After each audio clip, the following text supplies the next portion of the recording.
Iran তো আমেরিকার সাথে যুদ্ধে জিতে গেল, আর ইরান আমেরিকার সাথে যুদ্ধে জিতে গেল এটা বলার একটা কারণ হচ্ছে যে ইরানের মতো যে মানে শক্তি সামর্থ্যের একটা দেশ, সেই দেশ কিন্তু আমেরিকার সাথে আসলে ড্র করা এটাই হচ্ছে তার জন্য যেত। যেমন ব্রাজিলের সাথে বা আর্জেন্টিনার সাথে যদি আমার বাংলাদেশের খেলা হয় বা কোনো সাধারণ একটা দেশের খেলা হয়, তো তখন তারা কিন্তু জেতা তো দূরের থাক, সাধারণ ড্র যদি করতে পারে সেটা যেরকম জয়ের মতো, সেরকম ইরান কিন্তু এখানে ড্র করা মানেই বা তাকে চুক্তিতে আসা মানেই কিন্তু ইরান জয়ী হয়েছে। ইরান যে জয়ী হলো এখানে কিন্তু বেশ কয়েকটা বিষয় কাজ করেছে। সেটা হচ্ছে যে ইরান খুব মেটিকুলাসলি ট্রাম্পকে রিড করেছে।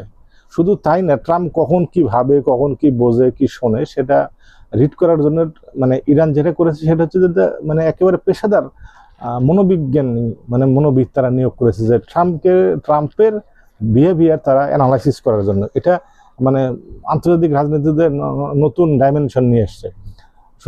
তারপর ভিত্তি করে তারা কিন্তু বেশ কিছু চাল চেলেছে, যেটা ট্রাম্পকে মেন্টালি উইক করে ফেলেছে, এবং ট্রাম্পের এই মেন্টাল দুর্বল পয়েন্টগুলো তারা বুঝতে পারার কারণে আলোচনার টেবিলে তাদের সুবিধা হয়েছে। এবং আলোচনার টেবিলে তারা এমন ঝানু রাজনীতিককে পাঠাইছে যে আব্বাস আরাকচি এমন একজন মানুষ যিনি আলোচনার টেবিলে খুব ঝানু একজন ব্যক্তি ছিল। এবং প্রতিপক্ষকে ইরান কি করলো, মানে তাদের ছোট ছোট মানে হালকা খুব কম দামি অল্প দামি ক্ষেপণাস্ত্র নিক্ষেপ করে এমনভাবে ব্যতিব্যস্ত করে রাখলো যে তাদের হয়তোবা ইরানের ক্ষেপণাস্ত্র দিয়ে হয়তো ইসরায়েলের অথবা তেমন বড় কোনো লক্ষ্যবস্তু ধ্বংস করতে পারেনি।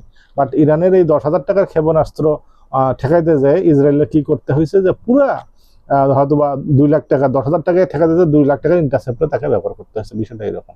তো এইভাবে তাদের ক্ষতি কিন্তু বৃদ্ধি করতে পারছে। সেই সাথে যে মোজাইক সিস্টেমের যে তাদের যে প্রতিরক্ষা ব্যবস্থা বা এক জায়গায় প্রতিরক্ষা কেন্দ্রীভূত না থেকে তাকে বিভিন্নভাবে ডিসেন্ট্রালাইজ করা হয়েছিল, ভাগ করা হয়েছিল, যে একটা অংশ যদি ধ্বংসও হয়ে যায় তারপরে অন্য অংশ যেন ইন্ডিপেন্ডেন্টলি যুদ্ধ চালায় যায়।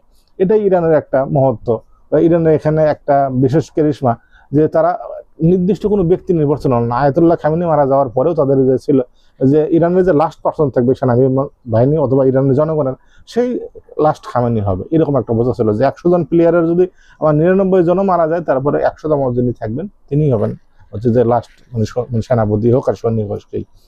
এবং তাদের প্রতি এমনভাবে নির্দেশ দেওয়া ছিল যে কোনো মতেই কেন্দ্র ধ্বংস হলেও তারা তাদের অবস্থান তারা কিন্তু ছেড়ে যাবে না। শুধু তাই না, এখানে এমন বলা হয়নি যে আমার বিকল্প কি হবে বা আমি only one person to save the country.